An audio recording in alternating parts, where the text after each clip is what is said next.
Jadi tapi jangan sampai salah dulu. Kalau belum terbiasa kita sampai salah nih motongnya ini.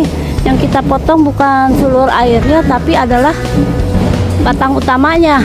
Jadi Assalamualaikum warahmatullahi wabarakatuh. Bertemu kembali dengan Cece Petani Kantoran.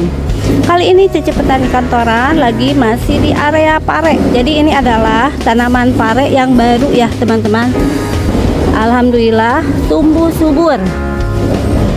Sekarang apa sih yang harus kita lakukan terhadap tanaman pare supaya berbuahnya lebat? Jadi kali ini Cece Petani Kantoran mencoba memberikan salah satu cara ya. Jadi untuk tanaman pare seperti ini masih kecil ya teman-teman. Apabila kita menanam pare sudah sekitar 1 meter ya.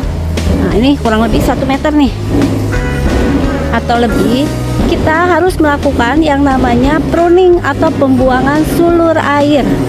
Seperti apa sih sulur air ini? Nah seperti ini ya kalau teman-teman menemukan. Jadi ini kalau semua tanaman melon, timun itu biasanya sama. Ini adalah dari batang ya, batang utama nih. Nah ini kan batang utama yang akan menjalar gitu ya. Nah biasanya ada yang seperti ini di ketiak nih. Ini di ketiaknya ini. Nah, ini yang namanya sulur air nih atau tunas air. Ini kita buang aja ya teman-teman. Yang dibuang itu yang berapa? Biasanya 1-8. Jadi 1-8 itu apa? Jadi cabang ini misalnya ini yang nomor 1 dari bawah. 1 ya. 2, 3, 4, 5, 6, 7 sampai 8 ini saya buang. Dan untuk yang ke atasnya ini adalah untuk pembuahan. Bagaimana cara membuangnya? Seperti ini ya. Kita bisa memetiknya aja pakai tangan atau pakai gunting. Nah, tujuannya apa? Supaya buahnya ini fokus nutrisi yang kita berikan. Jadi biasanya teman-teman ngasih pupuk ya di sini, penyiraman atau lainnya, itu fokus ke proses pembuahan yang akan terjadi. Jadi kita kalau misalnya saya itu biasanya 1-8 aja. Jadi untuk yang sulur ke atasnya nggak saya buang. Yuk kita cari lagi. Ini biasanya membantu untuk buahnya ini lebih bagus, lebih manis ya. Yuk kita mulai lakukan pruning namanya. Pada waktu saya menanam melon pun sama seperti ini ya teman-teman. Tapi kalau melon saya sampai 7, 1-7. Kemudian nomor 12 ke atas juga saya buang karena biasanya buah melon termanis itu ada di 7-12. Untuk pare pun sama. Kalau ini masih kecil ya, tapi kalau udah besar kita buang aja. Nah, seperti itu mudah ya. Jadi nggak usah dipertahankan supaya tidak menyerap nutrisi dan nutrisinya ini fokus ke atas. Kalau masih kecil nggak apa-apa kita buang juga sebelum menjadi besar. Kemudian menyerap nutrisi yang kita berikan untuk tanaman utama kita. Nah, kurang lebih 1-8. Jadi bisa dihitung ya.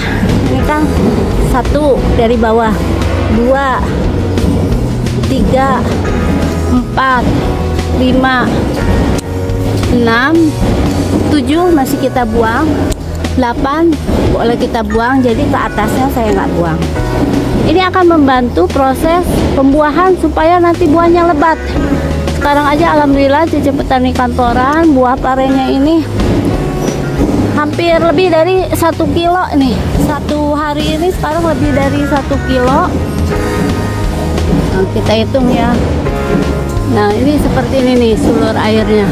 Jadi cara ini cukup mudah tapi cukup efektif. Dan biasanya hampir semua tanaman itu untuk sulur airnya ini dibuang atau tunas air ya. Seperti kemarin istilahnya perempelan lah. Kalau pada tanaman tomat ada di ketiak, kemudian di tanaman lainnya pun. Nah, kalau ini agak rumit juga ya, harus segera kita buang. Karena ini satu polybag ini ada 2 nih. Jadi tapi jangan sampai salah dulu. Kalau belum terbiasa kita sampai salah nih motongnya ini. Yang kita potong bukan sulur airnya tapi adalah batang utamanya. Jadi pohonnya mati. Pernah tuh Cece petani kantoran waktu melon seperti itu, sayang banget.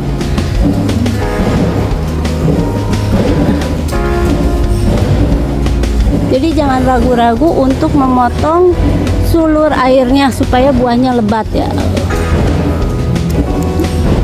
Manfaat pare dan daun pare sudah pernah di-upload oleh Cece Petani Kantoran, teman-teman bisa menyimaknya ya. Selain sulur air, ini daun-daun yang kuning biasanya itu ada di dekat buah ya, itu kita buang juga. Karena apa? Supaya pertama sinar matahari juga bisa masuk ke sela-sela tanaman ini. Kita membutuhkan sinar matahari ya teman-teman. Untuk tanaman itu ada beberapa tanaman yang membutuhkan sinar matahari sekian jam.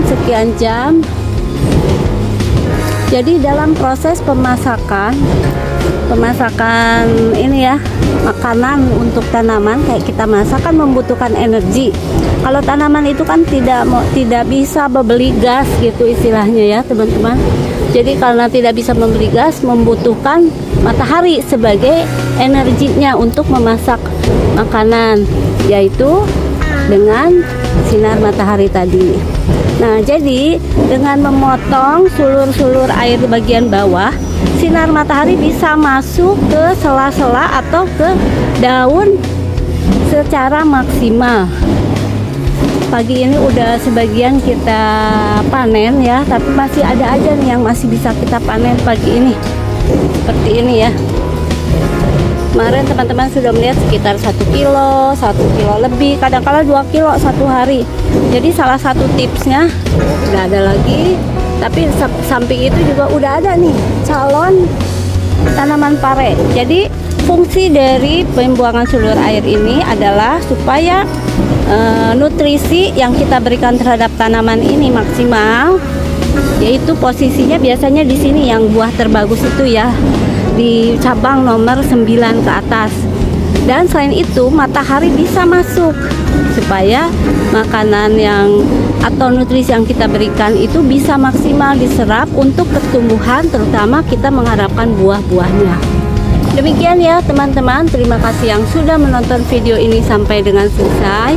Cece Petani Kantoran mengucapkan terima kasih. Assalamualaikum warahmatullahi wabarakatuh.